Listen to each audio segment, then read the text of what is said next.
the very personification of all that is good and important about our trade union movement. That is standing in solidarity with the most marginalised, speaking up in defence of social justice and against injustice, whether that's at home or indeed abroad. So Mike, I'm very delighted at the role that you've taken on as President of the STUC. As always, Congress, a great pleasure to be here in the Caird Hall. I was being reminded by one of my colleagues the last time I was here in the Caird Hall, I was forced, and I use that word purposely, forced by the Pakistan Consul General on the Independence Day of Pakistan to come on this stage and do Bhangra on the stage of the Caird Hall. The first promise I can make to you today is that there will be no repeat of that this morning. Unless, Mike, you're going to join me later. No, he says no. My special advisers will be immensely relieved at that. Friends, Congress, I can't believe that 12 months have already passed since I addressed you in this very hall a year ago. And I'll come to some of the highlights, including also some of the challenges over the course of that last year. Coming here last year, addressing Congress, having that privilege, having that honour, was, of course, the very first keynote speech that I made in my role as First Minister. And as I say, it's certainly been an eventful year, but also every single moment, without a shadow of doubt, has been an honour and a privilege, and continues to be to this very day. And if I have learned one thing from my friends and colleagues in the trade union movement, it is the importance of perseverance and commitment to what you believe in, to your principles. If ever I needed some inspiration to do just that, then I need to look no further than the award winners who have just received their award a moment ago.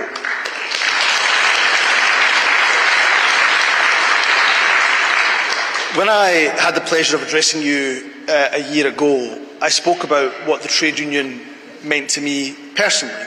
I mentioned the fact that when I was growing up in Scotland, in the aftermath of 9/11, when there was a flood of Islamophobia against Muslims, I mentioned the fact that it was the trade union movement that stood in solidarity with me and Muslims right across the country to say that we stand in solidarity with you in defiance of Islamophobia.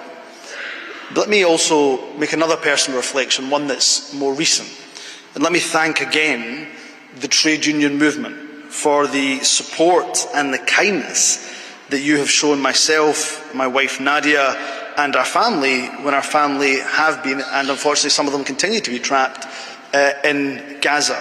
Your messages of kindness meant the absolute world at one of the most, probably the most difficult time for my wife and I. So from myself and from Nadia, thank you to the STUC movement for that solidarity and support.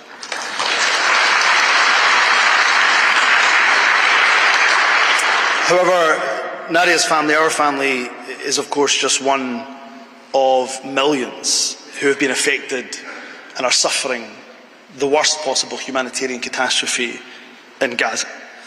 The Scottish Government and the STUC have stood shoulder to shoulder in recent months, offering, I would suggest, a moral clarity and vital political pressure when many others have all too often equivocated.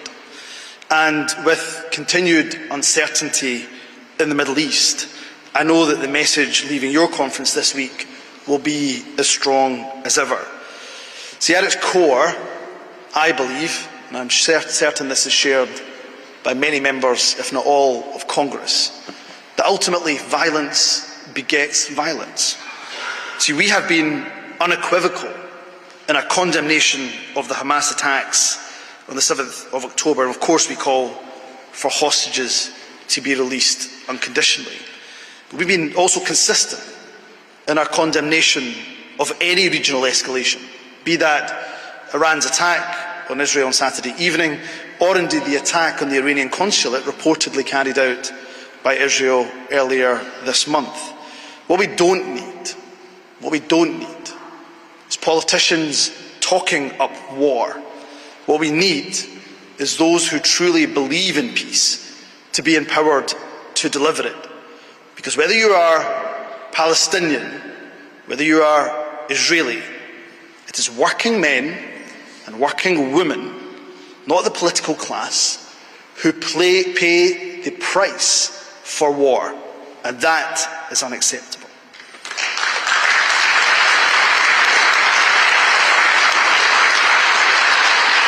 That is why we stand shoulder to shoulder with the trade union movement, calling, demanding an immediate ceasefire and to the end of the killing of innocent men, women and children. We call for an end to collective punishment. We call for an end to occupation. And let me be abundantly clear, we must see an end to arms sales to Israel while the atrocities of Gaza continue.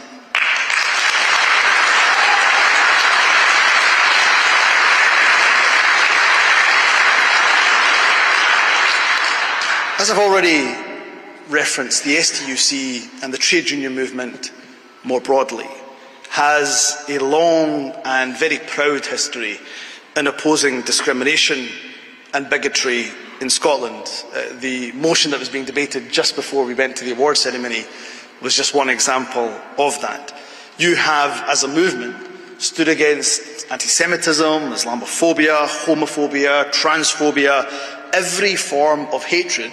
You have stood against it unequivocally. And I have mentioned that I've personally benefited from that steadfast support in my own life, and something that I'll forever be grateful for. And you see, politicians of all political stripes, they often tell us that they have a zero-tolerance approach to hatred.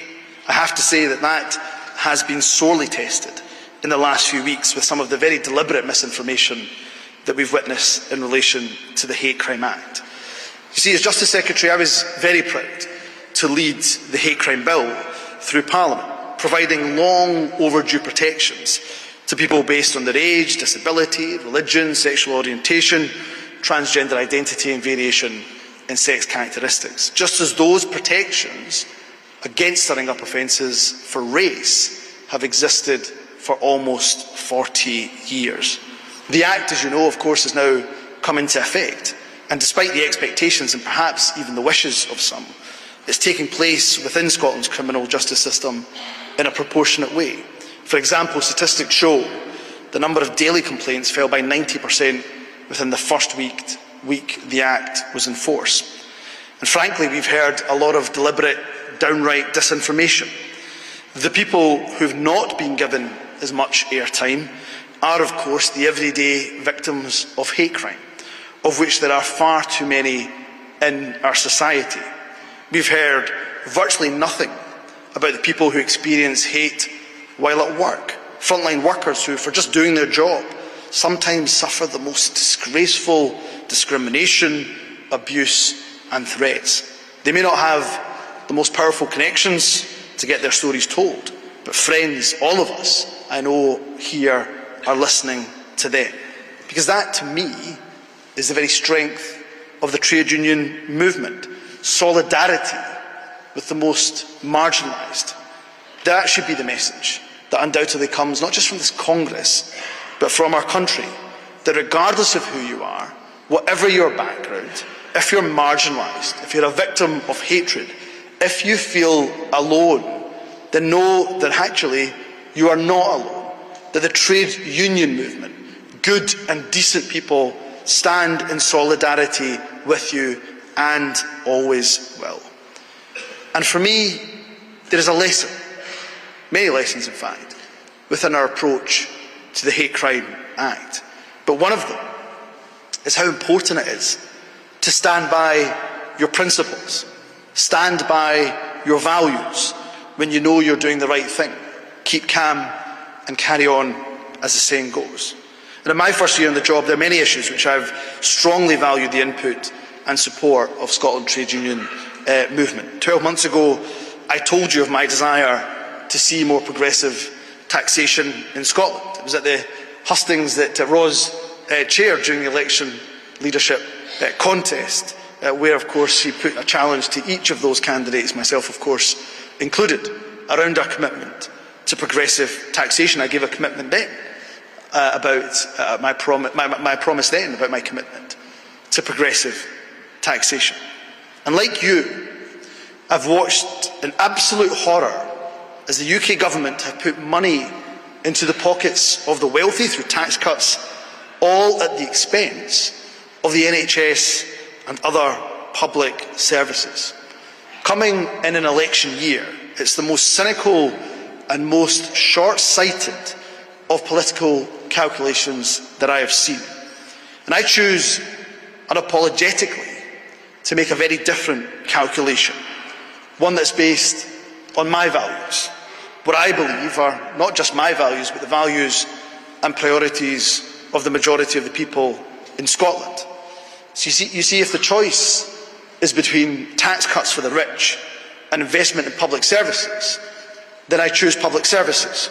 If the choice is between tax cuts for the wealthy or progressive taxation, then I choose progressive taxation. If the choice is austerity or investment in the NHS, then I choose each and every time investment in our NHS. And that, therein, is my promise to you and to the people of Scotland, that I will always be driven by my values.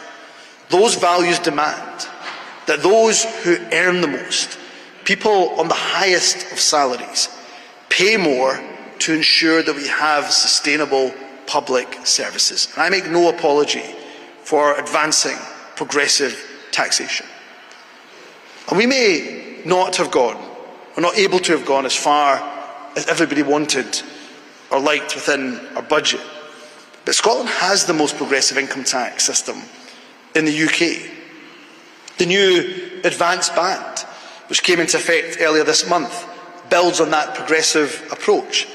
See, the revenue we raise is being used to good effect in our budget, not just investing in public services, that is of course critical and key, but also investing in the transition to net zero, which leaves no worker behind. And let me be again abundantly clear on that point. There is simply no justice in a transition that throws workers on the scrap heap. We will not accept that kind of transition. That's why a just transition to net zero is what we will invest in. Our budget also maintains vital social policies, free prescriptions, an improved childcare policy to support working families, to get more women in particular back into employment. And while the UK government's actions are pushing children into poverty, our policies, the Scottish Government policies, like those that are supported by the trade union movement, such as the game-changing Scottish Child Payment, those anti-poverty measures are estimated to lift 100,000 children out of relative poverty in the coming year. It's not to say that we rest on our laurels. We don't. There is much more to do. And before I set out some of those Scottish Government priorities, let me talk about the big political event on the horizon this year that's very important for Scotland's future. That is the matter of the general election. I don't think in any way, shape or form I'm going out on a limb here when I say I think and I hope that this Tory government is finished. I'm certain that I'm not offending anybody in this room when I say that I cannot wait to see the back of them. Good riddance to the Conservatives who have heaped such misery on households right across this country. Virtually everything that they have done, from 14 years of austerity to dismantling the welfare state, the disaster of Brexit, the demonisation of migrants and refugees, and their complete and utter abysmal handling of the economy has made life harder for ordinary families, for working people, for minority groups up and down this country. To paraphrase that famous Prime Minister who once represented this very city of Dundee in the House of Commons, never in the history of UK politics has so much damage been done to so many by so few. And therefore, this upcoming general election, whenever it may be, is going to be, in my estimation, a choice of values. It's about who will stand by their principles and stand by the interests of working people here in Scotland. In my first year in office, I'm proud to have delivered progressive taxation in Scotland, a direct ask of the STUC. I'm proud that we increased the Scottish Child Payment. I've been unequivocal in my support for an immediate ceasefire in Gaza, continuing to demand an end to UK arms sales to Israel. It's clear that Sir Keir Starmer is going to be the next Prime Minister of the UK, which is why earlier I wrote to him a number of months ago now, offering to meet with him so we could discuss how the Scottish Government can work constructively with any future UK Labour government in the interests of the people of Scotland, how we could reverse 14 years of austerity, how we could lift, for example, the two-child limit, how we could replicate the Scottish Child Payment right across the UK. And I'm disappointed that months on I've not even had the courtesy of a response to that. Because I know people in this country want to see politicians put aside their differences so that we can work together in the interests of households in Scotland and indeed across the UK. So you can be, as a Congress and as a movement, abundantly clear about what I and my SNP colleagues stand for. What are our values? See, we will support increased investment in public services, not a continuation of Tory tax plans and Tory spending plans. We'll support measures to strengthen workers' rights. We'll oppose any attempts to water down commitments that have already been made. We'll support measures to tackle poverty. We want to see a child payment rolled out right across the UK. We'll continue to lead the opposition to a two-child cap and the abhorrent rape clause. Let's be abundantly clear. There's no fair way of applying the rape clause. The only fair thing to do with the rape clause is consign it to the dustbin of history. And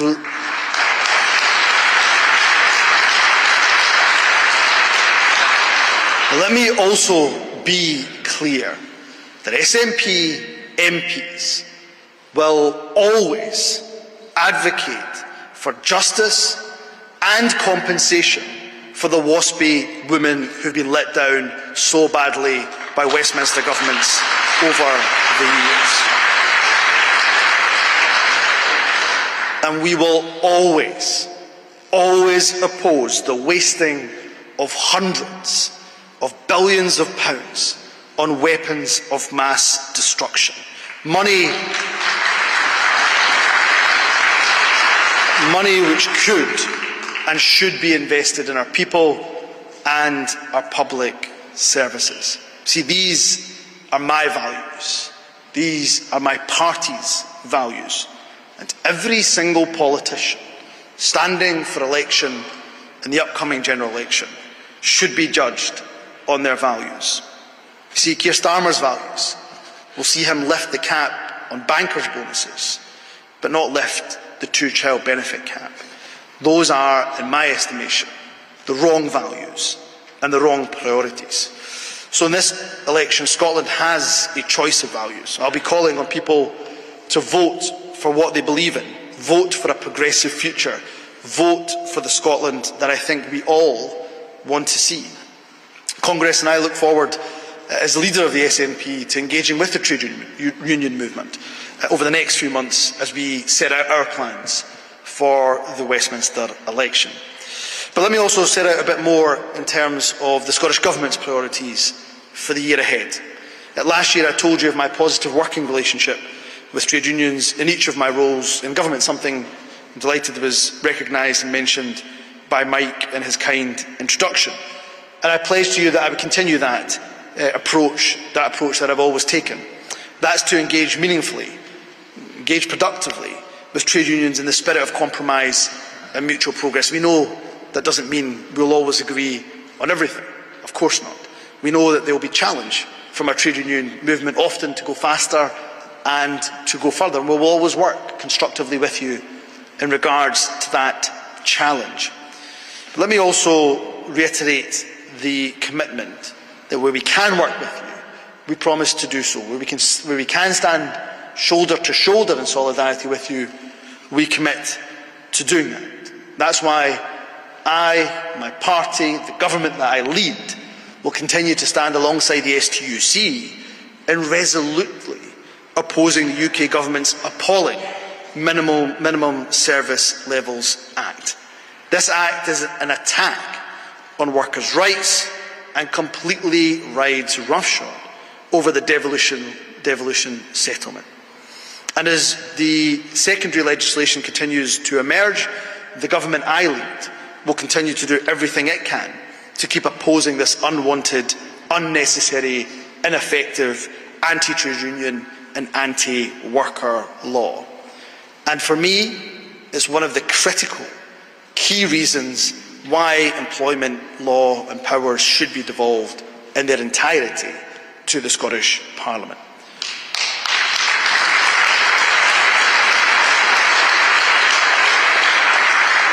So that we can ensure that we strengthen those trade union and employment rights. And here in Scotland, we're already taking a very different path to Westminster, but I know with more powers we could go even further. In the coming weeks, I intend to deliver a speech setting out precisely what could be done if we had full control of employment law.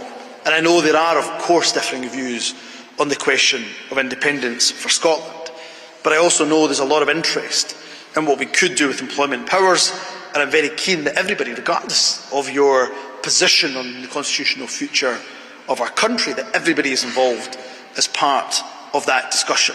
It is my opinion, and it won't be a surprise to any of you, of course, that with the full powers of independence, we could do so much more. As the Brexit-based UK economy falls even further behind, a range of independent European countries of Scotland's size continue to point the way towards a more fairer and more equal future as an independent nation. But I know that we need to do more to support workers and families here and now. My ambition is, of course, for Scotland to be a leading fair work nation by 2025, because tackling poverty, improving equality, cementing fair work and employment practices is at the very core of our economy. It's at the very heart of the ambition that we have for Scotland. In government, we're talking about taking actions that make a real difference, from our Fair Work Action Plan to our anti-racist employment strategy, which focuses on the barriers that women face, that disabled people face, that racial minorities face in our labour market, making it a requirement for recipients of public sector grants to pay at least the real living wage and provide an effective and meaningful voice for their workers. And as a result of the action that we've taken, we've seen a number of accredited real living wage employers increase significantly, from just 14 a decade ago to over 3,500 in 2023. And our support helps ensure that nearly 90% of employees in Scotland today receive at least the real living wage. But we want that number to go even higher. Scotland's gender pay gap is the lowest on record. We've led the way on annual increases in wages. This includes fair and sustainable pay deals, the highest starting salaries for newly qualified teachers, for nurses, for police constables, than their counterparts in the UK. So we've achieved a lot in the last few years. But I go back to what I've said already. There is still, of course, much work to do. And hopefully, if I'm invited back to Congress next year, I intend to be able to report to you on the progress that we've made as a government. And that other area that we'll be focusing on is tackling the climate emergency. There can be no underestimating the scale of the challenge that we face. Scotland is, of course, ideally placed to be a leader in the delivery of that just transition away from fossil fuels towards a net zero future, a zero carbon economy. We have an incredible workforce, unrivalled skills and experience. Business leaders from many sectors in Scotland are looking at how their technology and innovation can be applied to the race to net zero. And the Just Transition plans which we are developing will hopefully lay out how we achieve that just transition, that race to net zero in a sustainable way. And of course in these plans we'll be focused on energy, land use, agriculture, built environment, construction, transport, and of course the importance of a transition for Grangemouth as well. So delivering that just transition, everything in fact we do in government must ensure that we take workers, working men and women across this country with us in everything that we do. Delivering equality through tackling poverty, protecting people from harm. That to me goes absolutely hand in hand with growing a green and fair economy and supporting community by prioritising our public services. The trade union movement has always been instrumental in so many of the key achievements in our nation's history. So I end by reiterating what I said in the very beginning of my contribution, that we continue to work with you as the trade union movement to stand shoulder to shoulder with you in advancing equality, in tackling hatred and discrimination, and ensuring that workers' rights are put at the very heart and the centre, not just of our economy, of that, of course, but at the very heart of our society. And I look forward to continuing to work together as we make Scotland the best place it possibly can be for working people. And I echo that STUC message that workers do indeed win together. Congress, thank you for all that you do for Scotland. Thank you, First Minister.